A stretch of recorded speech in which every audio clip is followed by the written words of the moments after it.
SCP-666 is called the Spirit Lodge. It's also the number of the beast. I'm Christian, so typically I associate 666s with a sign of the devil or devil worship or something like that. So I'm really not sure what to expect in this, except the first word in the videos shows addiction. And I do have some history with that. I was addicted to cigarettes for a long time, for years of my life, and I quit smoking years ago, but it was pretty rough on me. So I'm not really sure what to expect about this one, but we're gonna react to it anyway. It's by SCP Explained. Make sure to subscribe to them. Subscribe to me if you like reaction videos, and let's get into this one. Addiction. It takes many forms and wears many faces, like a demon walking among us. It takes over your life, crawling in and changing you from the inside out. Demon Breaking an addiction is hard, but oftentimes not giving it up is much harder. That was a difficult lesson to learn for 3 people: Joey Walker, Dolly McGregor, and Paul Abels. These 3 had never met one another, and now they never will. But each one of them had 2 things in common. First was that each had an addiction they felt like they couldn't shake. And second was that they each had a run-in with SCP-666. Joey Walker was at the end of his rope when he encountered it.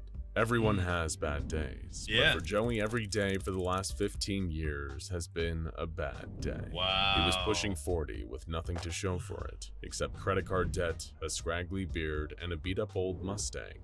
But booze had always been there for him.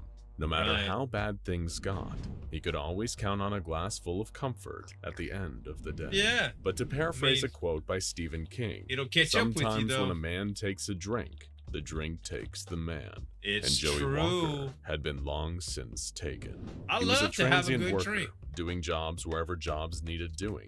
But he never addiction is expected scary, that he would end up all the way Everything to in Tibet moderation, working construction. Not that he was complaining. Sure, it was cold, but there was plenty of Tibetan Chang to enjoy. It was a drink so good that legends even say that Yetis would raid villages in the mountains just to get a little taste. Joey had taken a liking to the Chang, and it was what he had been drinking when he crashed his car up in the mountains, leaving him stranded in the snow. Joey had survived the crash itself, but he knew he wouldn't last long in the cold. He needed shelter. That's why he felt like he could hardly believe his luck when he first saw the yurt, a kind of traditional Tibetan tent made from animal skins. Joey had never seen anything quite like it, but any refuge from the storm would do. He pushed forward through the snow and climbed inside. But the inside of the yurt was nothing like the outside. Brick walls? In fact, it seemed like an exact replica of his favorite sports bar back in Atlantic City. It was warm. There was all the old memorabilia on the walls, and every screen was showing the Saints wiping the floor with the Colts in the 2010 Super Bowl. Joey didn't even question it. He just smiled and approached the bar. He even recognized the bartender, Malcolm, a good old friend of his. Malcolm smiled back at him, but there was something oddly menacing. This is like the type Welcome back, he said. I thought you'd hauled your sorry keister off to Tibet. Guess you gave up on that too, just like everything else. Well, except Malcolm pushed a glass of beer towards him across the bar and glared. So Joey didn't understand why Malcolm was being so aggressive, but like the devil, didn't that's what I'm question thinking. that either. He grabbed the glass and drank it up, guzzling it down before slamming the empty glass down on the bar. Malcolm kept the drinks coming, round after round, and Joey kept knocking them back. He didn't notice when the TV screens turned to static. He didn't notice when the other patrons at the bar began to jitter and twitch, turning little by little into something less than human. He didn't even notice when Malcolm's face started melting off his skull, as long as he kept pouring, before he could even really understand what was happening to him. Joey Walker was dead. His liver and kidneys had given out on him. His corpse would later be found frozen on the Tibetan mountainside, just 30 feet away from his crashed car. The coroner's report would list his cause of death as accidental. But this was no accident. He'd fallen victim to SCP-666, an anomalous yurt known to some as the Spirit House. The being he'd call Malcolm is known to the Foundation as SCP-666-1, and Joey had failed its challenge. Sadly for our inebriated friend, the penalty for failure is death. Next on our list of human tragedies comes Dolly McGregor, a 62-year-old woman from Anaheim, California. Dolly was never averse to the drink, but she knew how to enjoy her mojitos in moderation. Yeah. You rarely get to 62 if you don't. And Right. Dolly could tell people with pride that she had 2 children and 6 grandchildren, whom she didn't see nearly often enough for her liking. She also had over $100,000 in gambling debt owed to a number of casinos on the Vegas Strip. Crap. Ever since her husband Albert had passed away several years prior. Shooting craps, playing blackjack, and willing away the hours in front of the slot machines had been a welcome change from loneliness. A lot of people but in get Vegas, fortunes can change in an instant. Yeah. Dolly had gone from being on a hot winning streak to losing everything. The casinos extended her lines of credit until she was gambling with money she'd never be able to pay back. But that didn't stop her. She'd been selling off everything, even remortgaging the house that Albert had built with his own 2 hands to try and keep up with her ballooning debts. Still, it wasn't enough, but she couldn't stop either. It wasn't even that she felt good about it anymore. It was just that she only ever felt normal among the flashing lights of slot machines and the clatter of dice. She needed to get away, as far away as possible.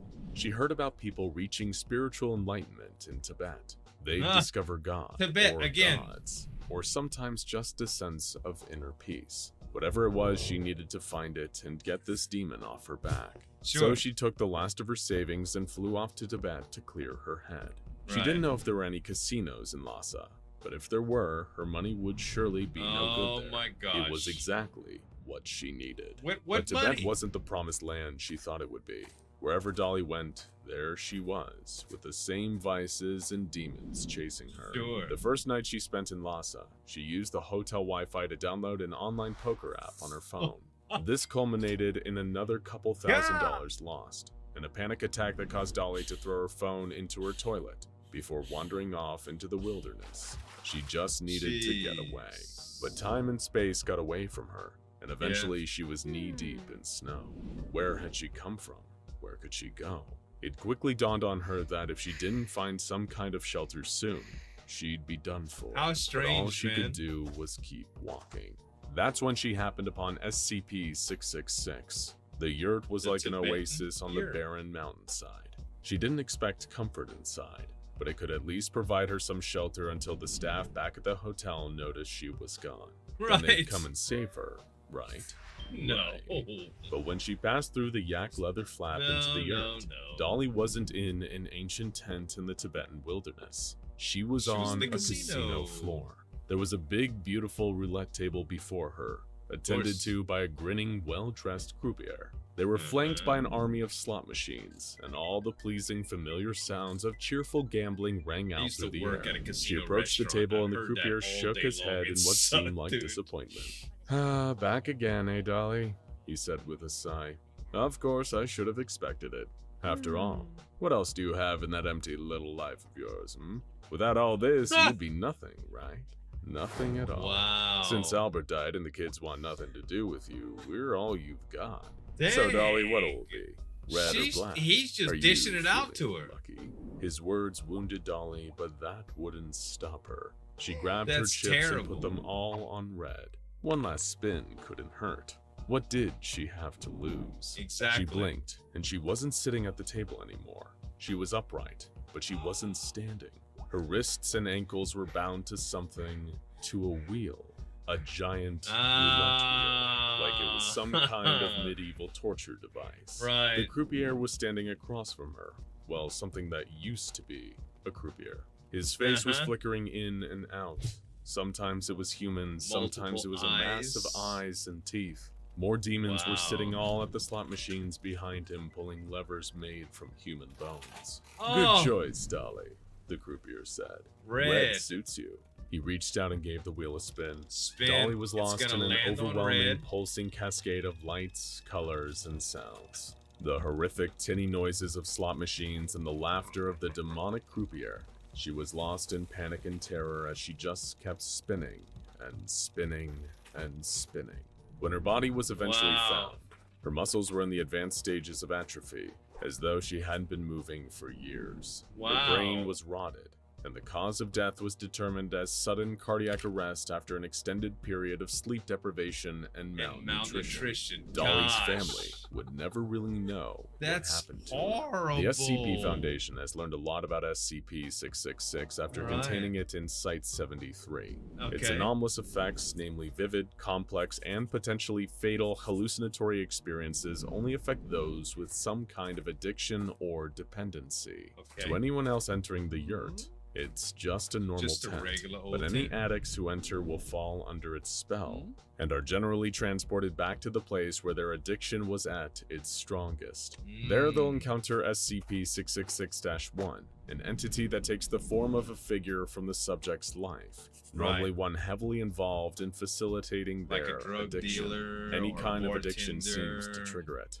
Alcohol, drugs, gambling, pornography, food, self-destructive behavior, even video games. SCP-666 kills its victims with a twisted mockery of the very thing that they were dependent on in life. It was only with Paul Abels that the Foundation started discovering the other side of the coin.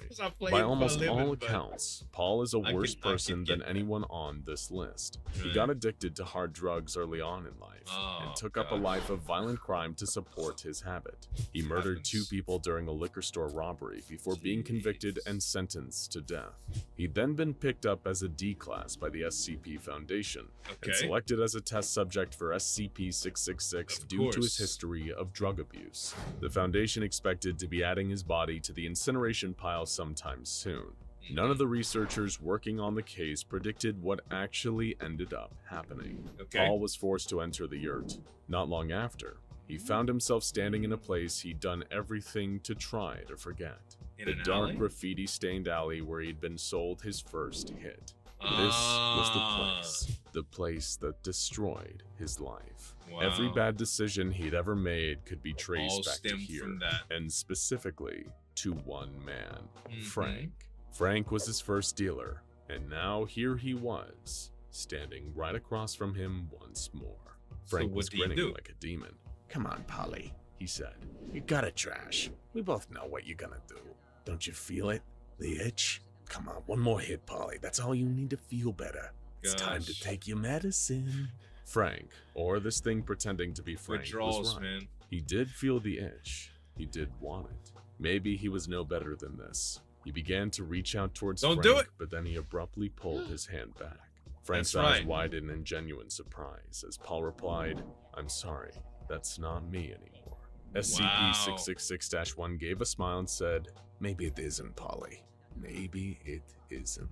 When Paul Abels was removed from the SCP-666 yurt by one of the attending guards, the Foundation researchers discovered something amazing. Paul was very much alive, and more incredibly, he didn't feel the cravings anymore. His addiction was gone. And further tests showed that Paul wasn't a one-off event. In fact, anyone who denies the temptation of SCP-666 will see their addictions miraculously disappear when they finally leave. After this, it became clear to the Foundation that SCP-666 isn't just a way to punish addicts. It's a kind of test. Those who want to change, who are willing to truly confront their demons and resist the pull of temptation, are rewarded with the one thing they want most in their life, freedom from their addiction. SCP-666 can be your doom or your salvation. And like most things in life, you get what you give. Check out SCP-666. Man, I gotta say, addiction's so weird because it fools you into thinking that you don't want to quit it. You know, if you, like, for instance, when I wanted to quit smoking, it was easy to be motivated to quit smoking when I had nicotine in my system. As soon as I would start getting away from the nicotine and wanting it, your brain tries to justify it in all kind of ways, that you can just smoke one more or you'll quit next week or whatever the case may be. It's very, very, very hard and weird. It's almost like hunger. It's a horrible feeling to have. I would not suggest doing anything addictive ever because it can happen. But some people are very susceptible to addiction, you know? Self-control, y'all. Everything in moderation. You got to be careful out there. This one was really good. Hey, SCP-666 by SCP Explained. Make sure to subscribe to him. Subscribe to me if you like reaction videos too. Thanks so much for watching. As always, this is Zueljin signing off. We'll see you next time.